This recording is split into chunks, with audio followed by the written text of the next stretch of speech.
Welcome to the DevReady Podcast. Joining me on the DevReady Podcast today, I have Aaron Crossin. I'm meeting Aaron for the first time today, so I don't really know too much about him, just like the rest of the audience. So for those of you for the first time here, that's how this works. I'll let Aaron introduce himself and take it away. Cool. Anthony, thank you very much for having me. My name's Aaron, obviously. I work currently as a fractional GM, so a general manager. So sort of my background has been, I think, pretty much first business I started was 18, or it was probably 17, hadn't finished school yet. And I was working in like registered clubs running sort of kitchens. So I've come from a hospitality sort of based sort of background. My dad was a chef and sort of worked with airlines, and so I'd always spent a lot of time in sort of around that food sort of environment, so it just felt sort of natural to start into that In sort that of space. sort of space. So sort of throughout that we had many sort of like hospitality ventures and sort of venues, you know, in lots of different spaces like catering companies, cooking schools, lots of stuff there. And I think that was kind of where I really sort of started to latch on to understanding sort of the dynamics of business and sort of being challenged. Like it's okay to run a small kind of little, pop-up sort of business or cafe, but then when you start having bigger expenses, bigger break evens, like the game sort of changes a fair bit. And that was kind of where I really sort of started to lean into like the business side of things and trying to understand marketing and trying to understand sales, and then how do we actually sort of scale sort of our business. So that for me was probably a journey of about 10 years of investing with business coaches, trying basically learning through mistakes. So I went through the school of hard knocks, so to speak. Didn't go and do an MBA or any of these amazing things that people kind of do. Mine was learning through sort of mistakes, and I think I probably spent twice as much as an MBA would cost me. But anyway, that was kind of sort of my journey, and throughout that, working with sort of different businesses and applying my, I guess, acquired sort of skills and experience across lots of different industries and sort of lots of, different businesses. And I've sort of found this, really amazing sweet spot in this sort of fractional GM. Where I work with founders, who are sort of looking for people to kind of get in, roll up their sleeves in that sort of startup sort of space, and across a range of sort of different industries, and they need someone with my skill set that can move fast and sort of help them get to the next level or whatever that sort of growth tier that they're looking to achieve. So there's a bit to unpack there. So having that familiarity Yeah. with that sort of culinary world definitely makes sense to jump into that space, because you probably would have seen from your father as a chef and working with different things, if he was contracted or moving around a lot, probably understanding how the business runs and what you needed to do to get into that space. So that's probably an easy jump point there. Yeah. You mentioned they're investing with a lot of like business coaches and stuff. Was that through yourself or as part of the people, entities that you were working with? No, like at that particular time, like that was me looking for help. And I think that's Yep. also in this, like where I sort of transitioned, in sort of my career has actually been sort of, I ended up working with business coaches. So I hired one originally who really helped me like understand the business. Like when I look back at it now and use my sort of marketing kind of brain and my sales brain, I look at what we were doing. We were this hospitality venue which had a cafe downstairs, a retail store, a cooking school, a catering company. We did corporate stuff, kids parties, Oh, and I wow. look at it now and go, oh my gosh, how do you put that on a flyer? Because this is pre like Facebook advertising, right? So I'm Yep. like, how did I get all of that on a flyer and kind of like bring sort of people in, right? So that was a big challenge for us, and sort of learning like what we originally started with was this cooking school concept, which we just started to do before MasterChef, sort of arrived in Australia. And so it was kind of completely sort of new. So we were trying to sort of fumble our way through. And I think what we started with in that particular business isn't what we sort of ended up with. So we ended up doing a lot of corporate catering. We worked with BMW, Westfield, and we did all of these sort of amazing sort of things. And it working through with that business coach allowed me to understand the dynamics of business, and then how do we actually sort of scale. So I went from working inside that business 80, 90-hour weeks, like crazy hours, to pretty much I would still work in the business, but we actually found a way that we could actually scale the catering side of things, and we would be running 20, 30 events on a weekend Oh, across, wow. like all of Sydney and sort of down to Canberra, and we'd have all of these guys going. So that for me was kind of like the real like eye opener and the light bulb moment of like, wow.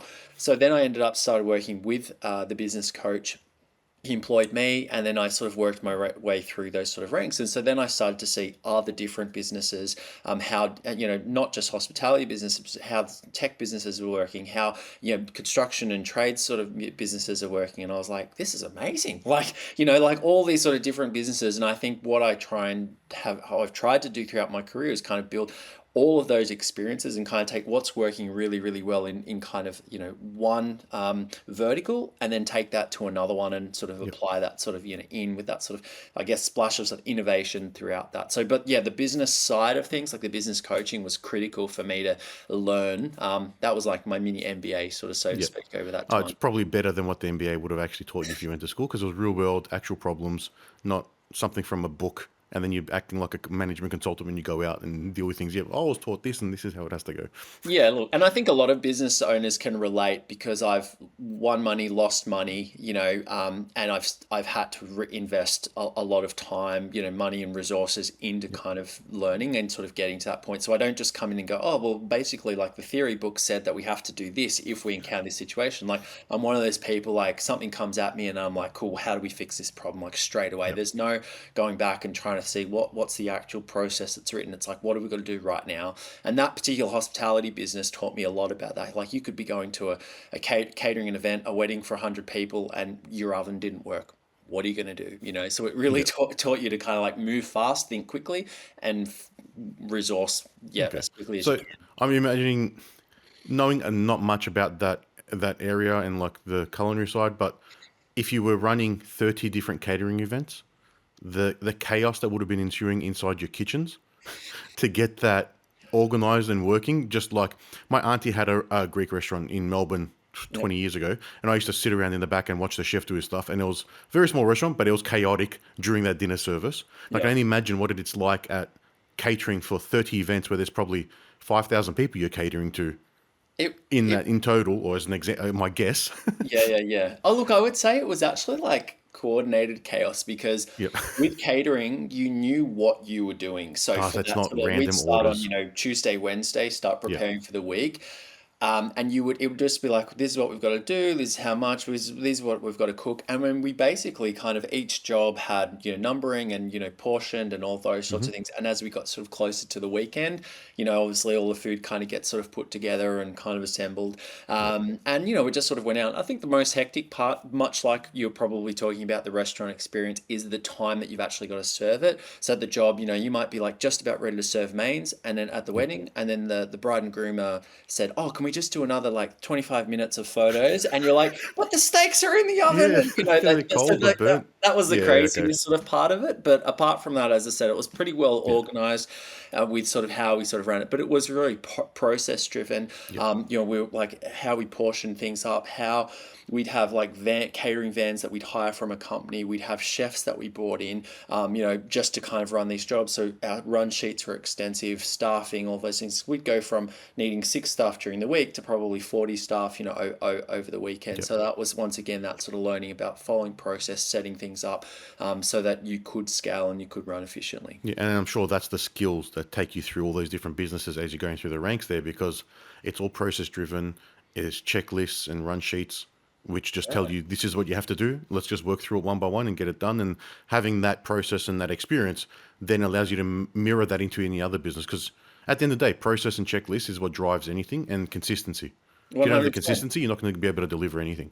That's it. That's exactly it. And to be honest, it's not just your auntie's Greek restaurant that's chaos. There's a lot of businesses out there too that it looks like a Greek, Greek Yeah. restaurant and going crazy with that, because they don't necessarily have those things in place. Because with business, once coming back to the theory side of the MBA again, there's no strict formula that you can follow for success. Like, every business is really, really different. So you've got to have your wits about you when you're sort of stepping in, especially in the work that I do, to kind of go, cool, what's priority, what's most important. What's going to kill us? How do we get, blood and oxygen, moving throughout this business, and then we'll work on the other little bits and pieces sort of as we go. Yep. But sometimes too, the business owner is focused on the little stuff and is kind of missing the big picture stuff too. So it's my job to kind of bring that to their attention as well. Yeah, it's hard if you're the business owner, as they say, you get stuck in the weeds. Yeah. So you're just looking at putting out the immediate fires, and sometimes you don't give yourself time to think about the bigger picture or the more planning or the strategic decisions you need to make, because Yeah. a lot of businesses start with one person. Then if they may grow, they may hire more people like them, or they hire support people, but they're still the one doing the majority of the work. Yeah. And that's where people say, yeah, you've given yourself a job, not a business. Yeah, It's a bit 100%. different. Yeah. It happens a lot. And I often talk about when the business outgrows the business owner. So it's almost like the business owner kind of starts out, they run this, bakery that makes amazing, baked goods, that sort of thing. But there probably gets a point where, as I said, the business kind of gets bigger, like the orders are coming, like they need pallets of stuff that like they're starting to bake 3 days out, like there's all these sorts of things that come, they've got all these stuff, and then all of a sudden they take like start focusing on those tiny little things. They still want to bake the bread, Yep. but they've got big problems because they're not looking at the bigger sort of picture. So it's often time like, how do I kind of pull them out of the weeds and get them to focus on the big stuff, Yep. which is your vision, your strategy, and your tactics about how you're going to kind of approach, and being really clear about what we need to achieve in that business as well. So And probably in a lot of those scenarios, it's not necessarily about taking them away from the baking, if that's what they enjoy doing. It's getting them the support to do all the stuff that's around it that they're not currently doing. yeah, yeah, which is why like my role is so relevant in how I sort of work with people. Is they don't always want to come away from the bread, but you still need a captain. You still need to someone to sort of drive the ship and kind of give us sort of direction. So if not you, that's fine, but we've got to go and find someone who can actually sort of do that. So So, how did you then step out or make the decision to go out on your own after going through that ladder climbing, for lack of a better saying, with the coaching? Or was yeah, there look, another step in between? there was a few. I sort of once I'd gone through sort of the ranks of the coaching, I sort of got to that sort of general manager sort of position. So overseeing sort of the overall sort of business operations. And so for probably about 6 or 7 years there, I went across and took a number of sort of general manager roles across different businesses that were in kind of fast growth sort of periods that just needed someone to sort of jump in.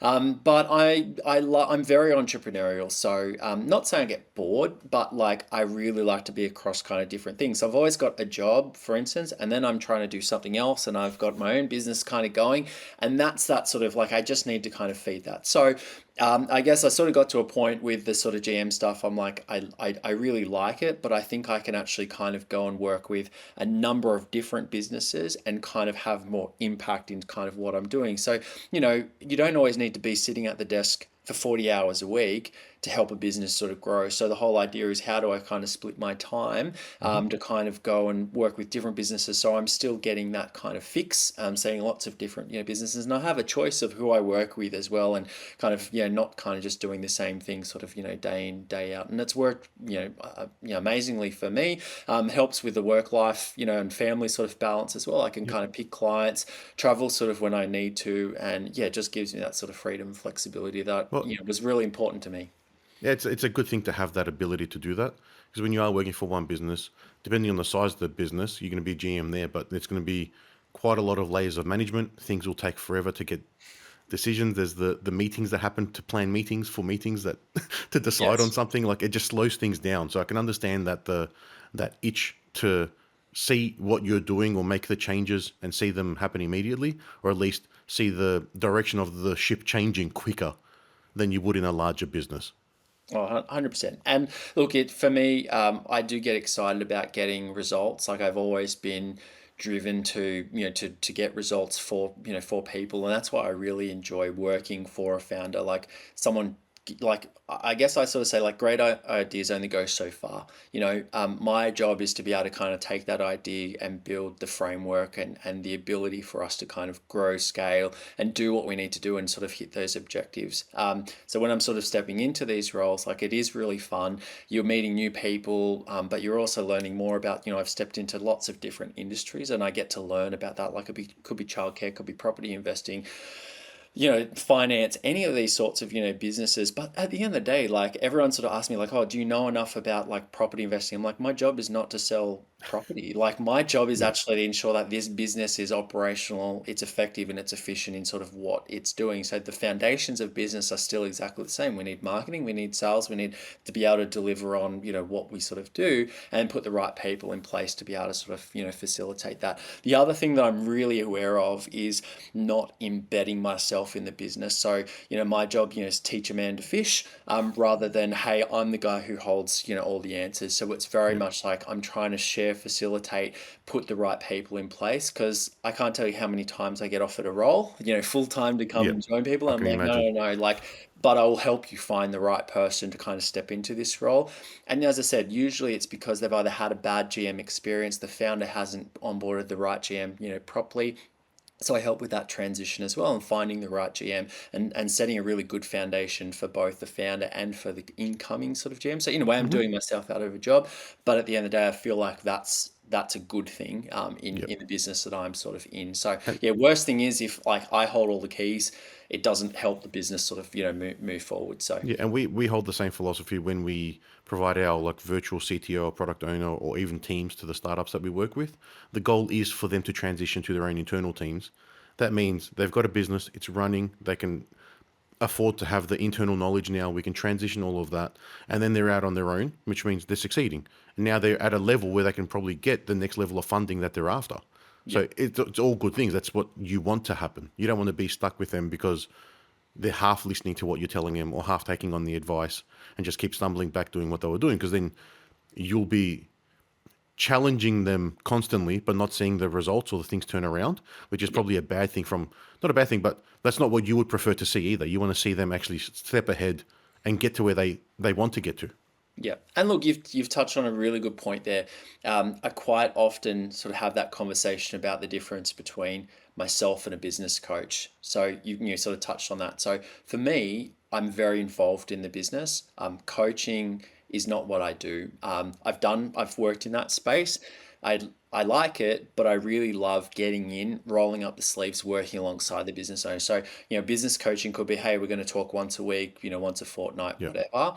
Mine is a committed amount of hours within that business each and every week to focus on execution and to be getting things done rather than saying, here's what you need to go away and do. Because business owners are typically overwhelmed anyway, so they don't have a lot of time to go away and sort of execute. So you can go, oh, we've just done this coaching session for the last hour. Here's 25 things to do. You catch up next week and they haven't even done one of them because Yeah. they just close the laptop and get on with the rest of their life and business, and it just doesn't get done. So my pitch to people is I come in, I help you to execute, and I focus relentlessly on executing and innovating the business and kind of bringing new I guess approaches, new aspects, perspectives to the business owner to kind of say like, here's how we're actually going to kind of break the mold and actually accelerate growth if that's what they're looking to do, which in most Yeah. cases growth is the major focus for people. That's where they're stuck. That growth limits or a lack of growth limits the ability to hire the right people, to have good people on board and kind of actually push the business kind of forward. When everything's moving in the right direction, you attract good talent coming into Yeah. the business sort of It, too. So do you see sort of that limitation there on the growth is that those businesses are starting out on their own, or they had probably a corporate career where they were a specific type of role who did a thing, and then they go out on their own, but they haven't have been experienced to the multifaceted side of business and all the other parts of they need to go along with it. They think, yep, I've seen from the surface level what happens. I can go out on my own and now do it. yeah. Oh, all the time. Like, anyone who like comes out of corporate, it's a different speed. Like small business, I think in sort of my space works at a rapid pace. You've got to wear multiple hats, and as I said, you've got to be able to move, quickly. And I think those guys coming out sort of go, oh, I know about my vertical. I can go deep on human resources.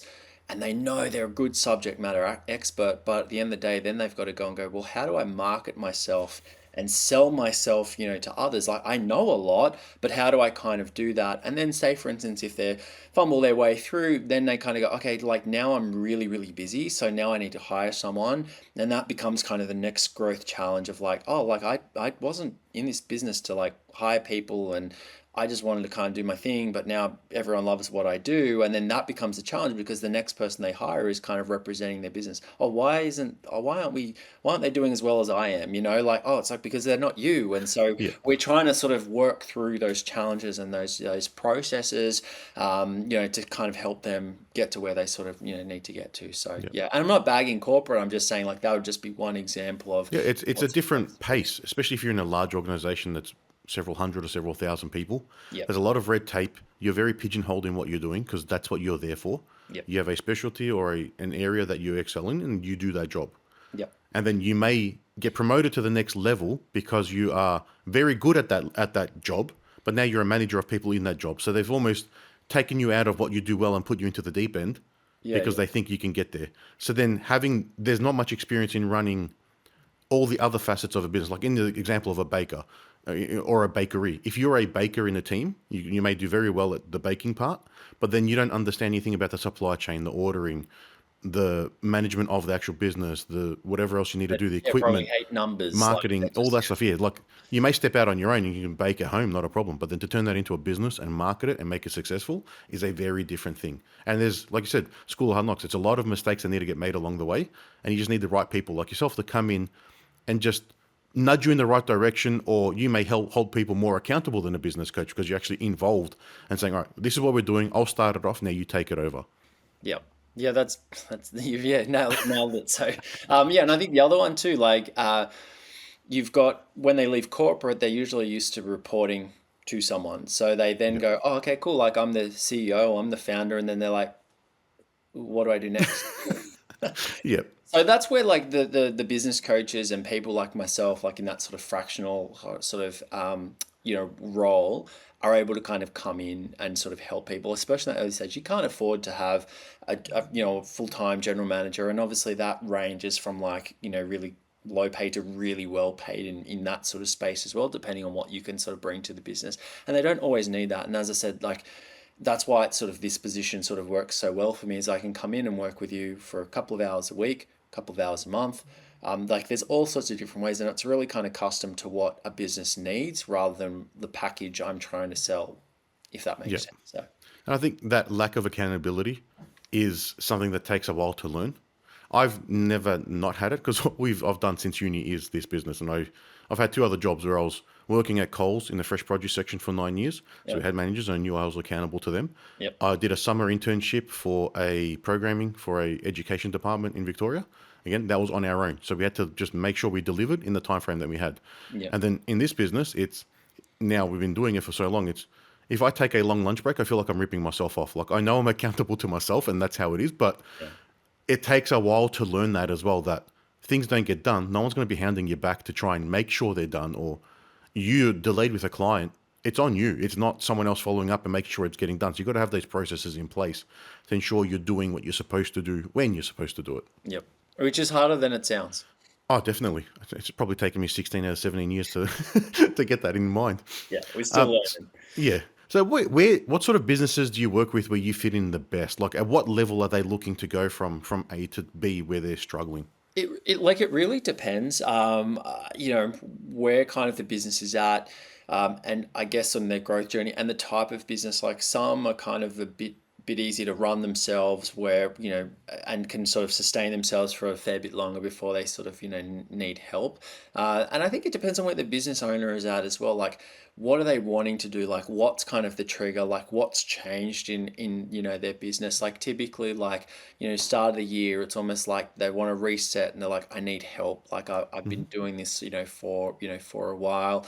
There could be a significant team member change or restructure within the business, financial implications, like they've trimmed right back and they're like, okay, well, we've either got to make a decision, make or break here, and that's sort of where we sort of get involved. Look, I don't like to kind of like exclude businesses because based on sort of revenue, I think each time I just kind of take it in. And the main thing I'm looking at is, can I actually help these people, or this business? And are we going to sort of get results? Because at the end of the day, like I can be everyone's best friend, but if we don't get results, then that's really how I'm going to be held to account at the end. So if I say, hey, we're going to work together for the next 3 or 6 or sort of 12 months, this is what we're looking to get, and it's kind of like a bit of a two-way interview. Like the business owner might be engaging me and think, oh, does this guy know what he's doing, and will he be able to help? But I'm also kind of asking them questions to go like, what's going on behind the scenes? Like, why haven't we achieved what we have? Like, are you the blockage? Like, do we sort of need to be, can I work with you? Like, are you going to listen and you're going to implement? So I'm looking at a lot of factors when I'm sort of talking to people as well, and sort of having those sort of initial discussions. And frank with people. Like my time is limited. I can only work with so many clients in this, current sort of format. So I have to pick and choose sort of, who I sort of, work with. And as I said before, I can kind of work with, I've got a couple of clients that we do strategic stuff every quarter with, check-ins and those sorts of things, like, but that helps them. Whereas others, I'm actively, like, I had a client in Melbourne that I would go and spend, every sort of month I would go and spend 2 days with them, and fly Yep. down, do that work. And then obviously the support work sort of, in between. So it really kind of depends on sort of what they need. Different industries, like there's very few that I won't work in. There'll be some, like, as I said, I'm really kind of come back to the foundations. Like, what do you need me to do? Like, I'm not there to go out and sell, tech, for instance, but I'm there to kind of ensure that you've got the right systems in place to be kind of, deliver for where your business is at and sort of what it's needing to do. So like industries isn't a thing. And as I said, I'm not sort of bound by sort of a revenue. Like it's not like I say, I don't work with anyone that's less than 5 million or whatever. So, but, typically my range sort of probably goes up to that, sort of 20-25 million. At that stage, you've usually got a board in place, like you would have GMs in place, you would have management teams. So Yep. typically, like the work that I'm doing is not really at that sort of level. Hmm. It's more sort of at that sort of, mid sort of range, 5 to 10, could be less than that. And, Yep. and that's obviously to like, I don't always want to be picking up clients that are sort of in that startup, zero revenue or under 500, like K, that sort of thing, because it's hard for them. They can't market, they can't grow, They're etc. limited So in what their they're a ability bit is to. limited with that, but that might just be less of an engagement. But where I sort of do the most damage, yeah, sort of that 5 to 10 is ideal for me. Most improvement, not damage. Yeah. Damage, like good damage. Yeah. So when you jump in, what are some of the like common things you see in these businesses? Like, because I know it's the foundations are going to be the same across all of them. Like, they need to operate, they need to have a profit, they need to do everything by the books. But what are some of the common things that you've seen, or the lowest hanging fruit? Let's go with what are the lowest hanging fruit, probably, because you're going to have a bit of thing that's probably quite a variety. But I'm sure there's a few things that you've seen over the years that is like, all right, there's always these couple of things that aren't being done 100%, and that makes the biggest change. No? Yeah, no, like there's lots I'm trying to sort of process. Like I would sort of say starting at the top, one of the first questions is where are we going? And I'm surprised at how many times I hear they're not sure. So I mean, lowest hanging fruit is let's get really clear on where we're kind of going. Yep. And that can be objectives, it could be targets, and I think really kind of that then dictates the strategy and how we're sort of going to approach things. So I think firstly, I'd be getting really clear, because otherwise, what am I kind of there for? Like, what do we want to sort of achieve? So typically that one. I think the other thing is around sort of, because the founder's usually engaging me, or the owner, like they're usually at that time under the palm, overwhelmed, and so they're missing kind of some of the basics. So we'll be looking at like what's happening with the teams, like do we have a good rhythm in place? Are we sort of performance managing? Do they have KPIs and targets? So if we don't as a business, I can't expect that they do. So then how can we sort of have them to sort of account? So I'm looking at sort of the people within the business. And I think the other thing is kind of like the efficiency. So usually what I can do is look at a business and kind of see where are we fat, where are we heavy, and where can we kind of make those sort of instant trim ups with, just because our focus is somewhere else, I can actually kind of like double down and go, oh, let's question what's going on here. Let's have a look at, like, tell me, like, teach me, like, I want to sort of learn. And then that usually kind of brings things to the surface, like, oh, we just do that because that's how we've always done it. It's like, oh, okay, well, we're wasting a lot of money, there, so Worst let's phrase do in that. business.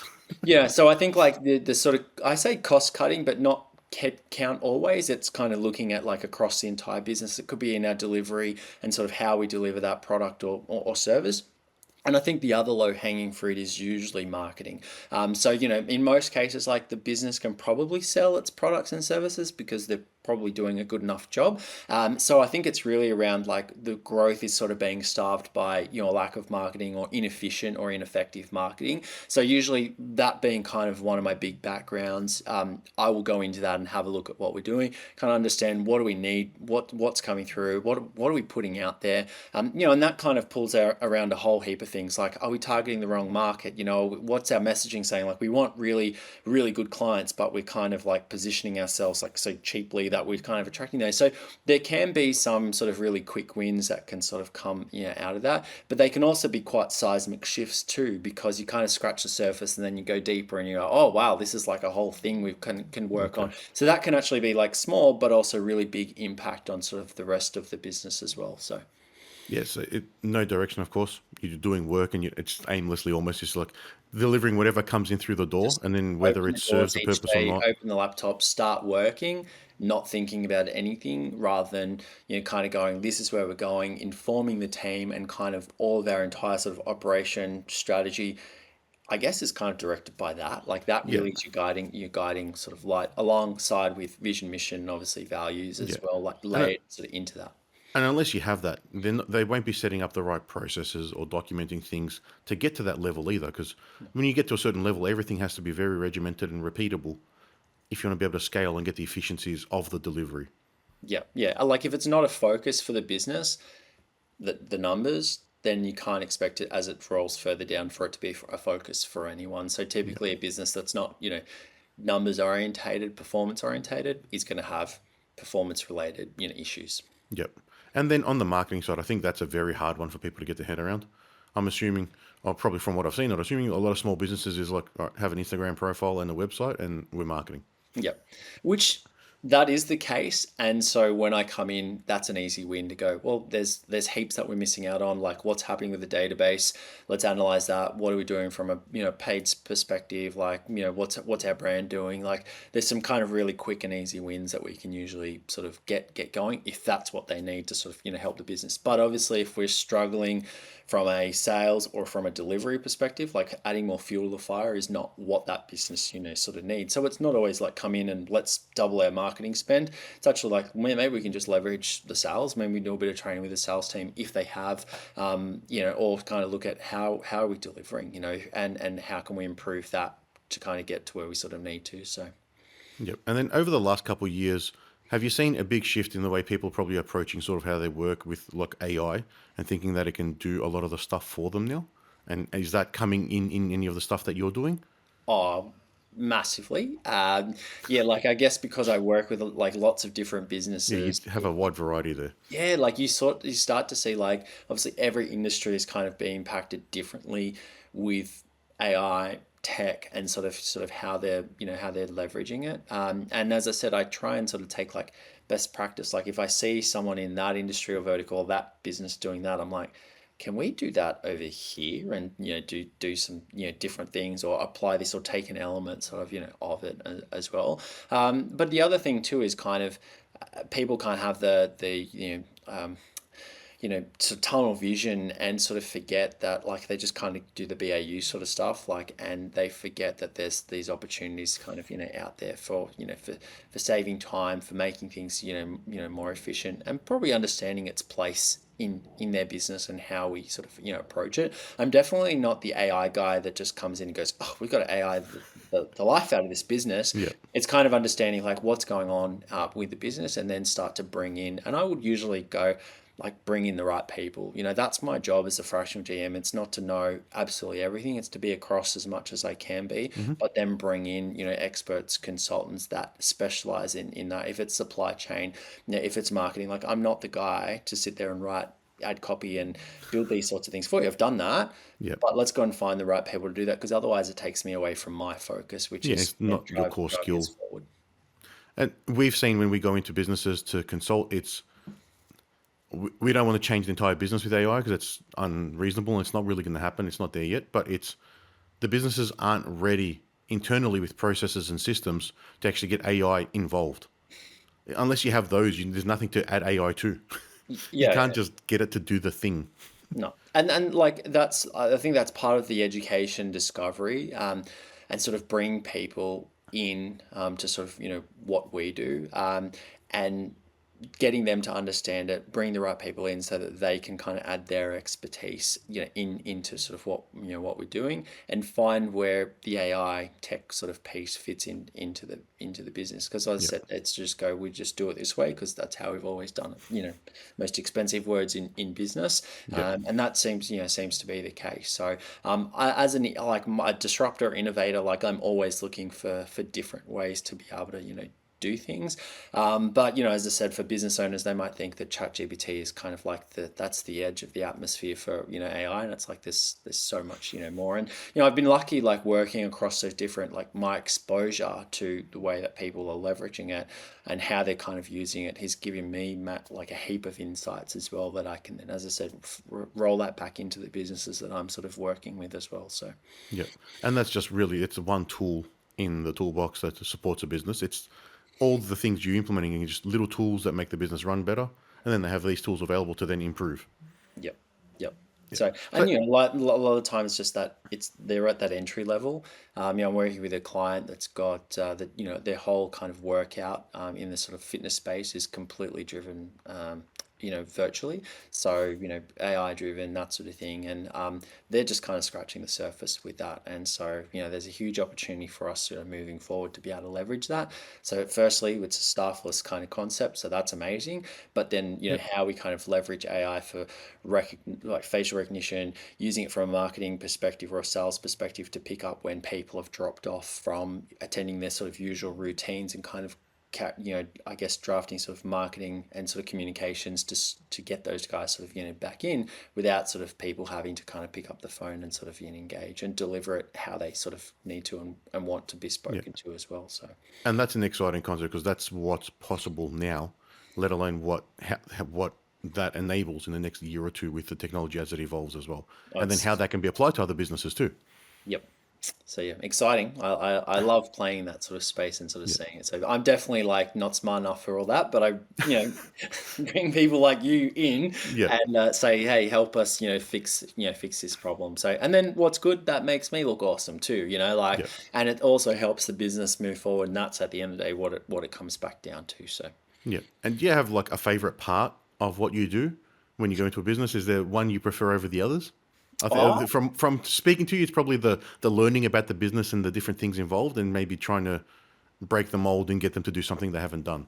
That's yeah, what look, sort of I comes think across. coming from hospitality, like it's a people business, like I've grown up being around people, like events, that sort of thing, like always engaging, always good, networking, bits and pieces. So I think like coming into a business, like the founders come to you and said, hey, really need this help. But then you've also might have a team of 10, 15 or 40 people that then like they kind of go, here's another consultant, sort of coming through, for instance. Yep. And I think kind of like what I really love is to kind of like get to understand the business and the people and that sort of change of like, oh, okay, like this guy's actually here to help all of us and not just cut costs and it's like make things better for all of us. And that sort of win of like how people kind of they shift and they sort of go like, oh, we thought you were like the bad guy and it's like, oh no, you're actually the good guy, sort of helping us and you're making everything kind of better. Like I really love that part. And that could also be for a founder or like, if it's two business owners and one's engaged me and the other one's a bit like, he's this guy.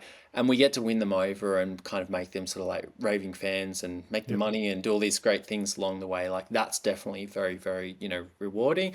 But as I said, like I'm always results driven. Like I love getting a win and chalking one up. So, to kind of go like look back and go like, here's what we did. And sometimes it's not just revenue, profit. Like there's a lot of other factors like giving business owners freedom. That's more important than for me as well, like than anything.